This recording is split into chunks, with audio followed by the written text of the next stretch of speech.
Hi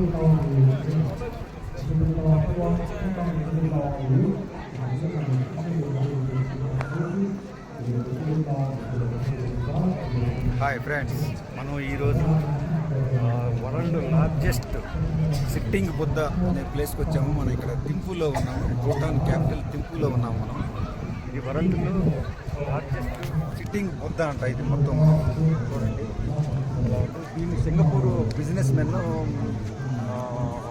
sponsor చేశారంట. రెండోది, ఈరోజు ఒక ప్రత్యేకమైన దినం అంట. ఇక్కడ రోజు ప్రత్యేకమైన రోజు. అది సంవత్సరానికి ఒకసారి ఒక రోజు ఆస్పిషియస్ డే అని చెప్తున్నారు. దాని పేరు ఏంటంటే బ్లెస్డ్ రైనీ డే. ఈరోజు ఇక్కడ ప్రతి నీటి చుక్క కూడా చాలా పరమ పవిత్రమైనదిగా భావిస్తారంట. ఈరోజు షవర్ చేస్తే మనకున్న నెగిటివ్ ఎనర్జీ మొత్తం పోతుందంట. రాబోయే ఎనర్జీ కూడా నెగిటివ్ ఎనర్జీ కూడా రాకుండా ఆపుతుందట. నెగిటివ్ ఎనర్జీని చాలా ప్రత్యేకమైన రోజు అని చెప్పారు. మాకు మేమున్న హోటల్లో కూడా ఆవిడ ఏదో స్పెషల్ డిష్ తయారు చేసి మా కోసం ఇచ్చింది.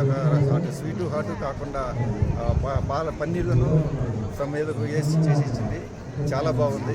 అది ఈరోజు చాలామంది ఇక్కడికి మామూలుగా అయితే ఇంతమంది రారంట. ఈరోజు చూడండి అది ఎంత క్యూ ఉంది. ఇక్కడ వచ్చి ప్రేయర్ తీసుకుని వెళ్తున్నారు. మొత్తం అంతా చూడండి, చాలా బాగుంది. ఇక్కడ లొకేషన్ అయితే మాత్రం బ్యూటిఫుల్గా ఉంది. కొండ మీదే ఉందంట. ఒకసారి చూడండి మొత్తం. ఇది సముద్ర మట్టానికి 3400 మీటర్లు హైట్లో ఉంది. ఇది ఇక్కడ కొంచెం బ్రీతింగ్ కూడా కొద్దిగా ప్రాబ్లంగానే అనిపిస్తుంది. మాట్లాడాలి. చూడండి, ఇక్కడంతా బౌద్ధిస్టు లామాలు వచ్చారు. చూడండి.